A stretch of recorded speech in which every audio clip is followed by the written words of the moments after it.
And finally, I get to my favorite part of the meeting where I get to stop sharing. And I'm literally going to stop sharing my screen here shortly and invite my friend, Mark Abbott, who's the visionary and CEO of 90, to jump in as he is going to share with us the future of work and the importance of high trust relationships as we move forward in the way we do work as organizations. So Mark, I'm going to stop my screen share. I'm going to welcome you to share your slides and introduce yourself more fully. Awesome. Can you see the 90, the new age of work? Yes, sir. Awesome. So we got that going. All right. So this is 15 minutes and this is 30 minutes worth of stuff in 15 minutes. So just know that you have now turned on your vlog to at least 1.5, if not 1.75x. I apologize, but I think you'll all appreciate the amount of information we share here in a relatively swift period of time. So my objective is to provide you with a short history of humans, trust, and work, to introduce you to what I call the new age of work, and thoughts on what's going to happen as we transitioned into this new age of work. So short history of humans, you know, we're about 10,000 years as Homo sapiens, right? Basically being the major species on our planet. We prevailed because our brains were more cooperative, they're more strategic, we're social creatures. And we started to figure out how to become social and how to take advantage of each other's strengths and experiences and skills, et cetera, because we learned how to trust one another, all right? There's 3 dimensions to trust. There's competency, character, and connection. And in terms of competency, that enabled us to move better into safety. It enabled us to trust each other, to build things together, to have each other's backs. And so competency is a really important thing, and it goes back for tens and tens of thousands of years, all right? Second part of this is that character, right? It's trusting that the other person is not going to take advantage of you, or worse, take all of your food, take your clothing, take your spouse, et cetera, right? And so we became trusting over time as we worked in tribes, right? And it enabled us to leverage the competency stuff, right? And so we have character, we have competency, and we have connections. The connection stuff is all about what keeps us healthy as a tribe. And over time, what happened is we found out that we were stronger if we built bigger tribes, because we could do more, we could protect more, we could plan further into the future. And as we started to get these bigger tribes, we started to create things like values, core values. We're all familiar with that. Rights, right? Unalienable rights. We started to have philosophy around what works and what doesn't work. We started to expand knowledge and take knowledge into the future and create the hard sciences. We started to understand culture, right? There are 2 major cultures in the world. There's a polychronic and there's a monochronic culture. One is more relationships oriented, one's more agreements oriented. It's interesting how they evolved. They evolved based upon how close they were to the sun, to the equator, because the further away you got from the equator, the more you had to plan out longer term. The more you had to plan out longer term, the more you had to rely on agreements and enter into agreements. And so culture and the various forms of culture evolved obviously over time. Over time, we developed laws to protect things and regulations to protect things as well. And of course, with all that coming along, we had governments. And so all that stuff is inside of connections-based trust. So we got those 3 things. About work, I'm a deep believer that the only way we self-actualize is through work. If you think about it, when you're working with other people, you focus on dividing and conquering. When you focus on dividing and conquering, you actually begin to matter more, right? You matter in a unique way in terms of your relationship. And as you matter more, you begin to say, oh, I'm really good at doing this. I like doing this. I like mattering more. I like being able to provide value to my other members of my tribe. And so that work enabled us to start to develop self-esteem. And as we started working on self-esteem, and we felt good about ourselves, and we started working on things that we genuinely enjoyed working on, all of a sudden we were like, hey, I actually love doing this, and I'd love to do it for a long time, and I feel good about what I'm doing. And it's through work, and I deeply believe it's only through work that we actually develop self-actualize.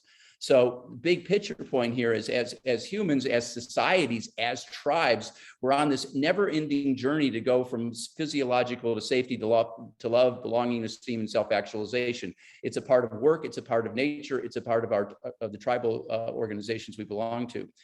I deeply believe that with all that in the background, we're actually entering into a new age of work. And basically, if you think about it, the first 7 ages of work, right? We started, 400,000 years ago, just hunting and gathering. And then we started to do horticulture. And then we started to develop steel and iron and things like that enabled us to move into the agrarian phase.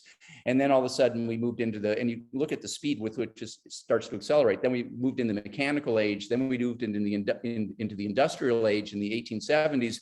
And then we moved into the age of automation in 1969. And there's moments, right, where you have these leaps and you move into this next stage. And then we moved in the age of information in 1998, reductions in computing and information processing and the likes of the Googles of the world and the internet and all that coming along. And so we've been in this information age, and actually we're moving out of this information age because we're now experiencing the dark side of the information age. And the dark side of the information age is we're drowning in information, we're drowning in access, we're this all you can eat information and access buffet, and we're frankly overwhelmed, right? And when we become overwhelmed, we become insecure. When we become insecure, we cling further to our tribes. And what happens is these tribes actually become more opposed to one another because they become more tribalistic and self-oriented. And we're actually going through that right now within the world. We're going through it within the countries. We're going through it within our politics within the United States.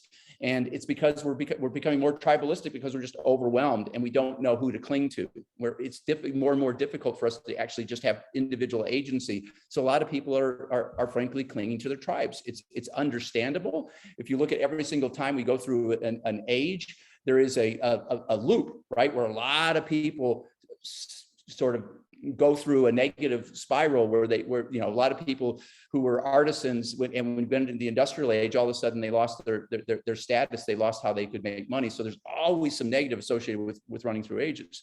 What's happening right now is we're moving into the 8th age of work, and I call this the age of the understanding, and that is that we're standing back. The pandemic made us stand back and think about what's working, what's not working. What do I enjoy doing? What don't I enjoy doing? What kind of people do I like to work with? What kind of people don't I like to work with? I'd like work to be more meaningful if I'm going to do this stuff. So it really made us reflective. And as we reflect on all this stuff, all this information, right? It's like, okay, so now I want to understand it better, right? I want to take advantage of all this stuff that we've learned. And so the pandemic's actually pushed us forward probably about 10 years from when we would have been entering into this new age. And I call it the age of understanding. And so part of this is we're going to move beyond some of the stuff that people are worried about. We're going to be moving beyond consumption for consumption's sake. We're going to be beyond moving, having connections for connection's sake.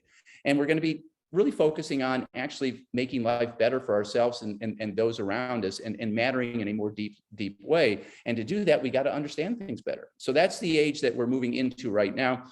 I believe after this age, we'll be moving into the age of self-actualization. So you move it from the age of information to the age of understanding to the age of self-actualization. When we'll enter into this age, I have no clue. It could be 30 years, it could be 20 years, it could be 15 years. The ages tend to accelerate, but this is where we want to get to, where a significant portion of the world, where a significant portion of the countries, where a significant portion of the populations in our most developed countries have people that feel like they genuinely love what they're doing. They genuinely love the work they're doing. They genuinely love who they're doing it for. They genuinely love who they're doing with. I think this is inevitable. I think we evolve for the better by definition. So we will get here. When we'll get here, I don't know, but just think about this in terms of where we're going, because it's always helpful to think about where we're going and what are the implications for where we are right now and what we need to do in order to be well tooled to go there. So let's talk about now companies, right? So think about what would COVID been like 20 years ago? Just pause on that for a second. Think about what it would have been like, right? Without the access to the information, without the access to the technologies we have, it would have been a much different scenario than we've just gone through. It wasn't great, but it could have been a heck of a lot worse if people didn't have access and weren't able to work from home and do the things that they've done. So I'm going to talk about the new age of work now and what the implications for all this are. So work from anywhere is here to stay. Remote is not a thing. Hybrid is not a thing. You are work from anywhere or you're not. Work from anywhere companies can recruit people from all over the world. And people who choose not to do work from anywhere are limited to people who want to live in their towns, okay with a daily commute, and want to work every day in the office. That is a small percentage of the population. Over 80% of employees want some form of work from anywhere right now. And the interesting thing, when I first did the research for this presentation, only about 5% of the jobs were actually open and available for people who want to do work from anywhere. So a big disconnect there. And you can still feel the tension right now, whether it's Tesla, whether it's Google, whether it's Microsoft, whether it's Facebook, et cetera. There's still tension out there, JP Morgan, all the financial companies, but this too shall pass, right? What's it take to thrive and work from anywhere? I believe it takes high trust people and takes high trust companies, right? You're not together physically. So you want to have that trust, character, competency, and connection. So I call these high trust relationships. We understand what trust is. It's a cool part of living in this age. We live in an age where we've done all this research on things, the neuroscience associated with trust. We understand what trust is. We can literally measure trust by measuring oxytocin. And I'm going to go really quickly through this, and I'll give you all the slides. I told you this is going to be 15 minutes, but ovation and expectations and delegating and elevating and letting people run and being very open and showing people that you care and investing in people and being authentic and being true to yourself. These are all really important things if you want to have a high trust company, if you want to have high trust relationships. And by the way, you want to have high trust relationships. I was going to go there. I think I have it here. Yes.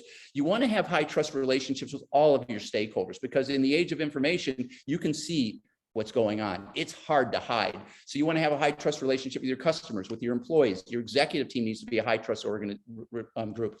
You want to have high trust relationship with your investors, with your vendors, your strategic partners, your society.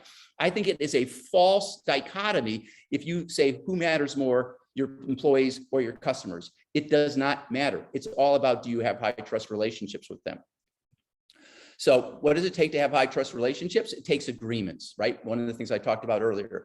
You want to have agreements in your company. Everybody buys into your purpose, passion, your cause. Everybody buys into your core values. Everybody buys into what your ideal client looks like. Everybody buys into your customer value proposition. They buy into the roles and responsibilities. They buy into the structure. They buy into the processes, right? They understand the goals and they agree to them. They buy into their to-dos. All of those are agreements, and high trust relationships are relationships where people live up to their agreements. Right. So all of this does, what it does is, you can think about it, you're going to have a need for more and more transparency and sharing of information in this new age of work. I believe we're moving from a world of leading and managing to a world of leading and coaching. Right. I believe we should hire people that we can put in there within three months, plus or minus. Right. We can let them go. We're all extraordinarily unique. The way I want to solve a problem is going to be different than the way Jennifer wants to solve a problem. So we want to get to the place where we can lead and we can coach, and we can train people up, and then we can let them run. Back about trust, right? Delegating and elevating and not micromanaging.